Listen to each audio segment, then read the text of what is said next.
જામીન અરજીની દલીલ હોય તો સામાન્ય રીતે ફરિયાદ જે ખોટી હોય, જે શરૂઆતથી દેખાતું હોય એ બધી હકીકત નામદાર કોર્ટના ધ્યાન પર લાવવાની હોય. જે હાલના અરજદાર જે હતા અહીંયાના ધારાસભ્ય, એમની સામે જે દ્વેષભાવ રાખવામાં આવે કોર્ટ સમક્ષ રજૂ કરવામાં આવે એ બધી હકીકત કે ભાઈ કેવી રીતે ખોટી ફરિયાદો દાખલ કરવામાં આવે છે.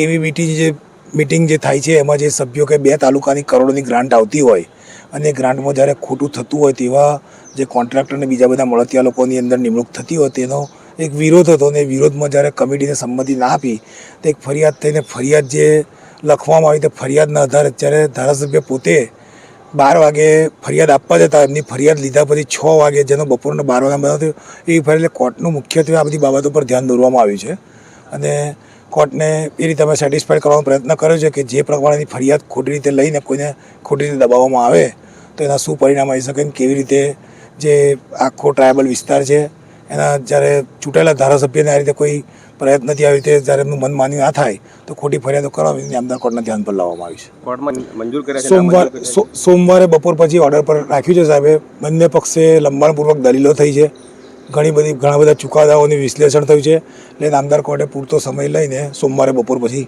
આનો ઓર્ડર આપવાનું નક્કી કર્યું છે. આપનું નામ? રશીદ વોરા.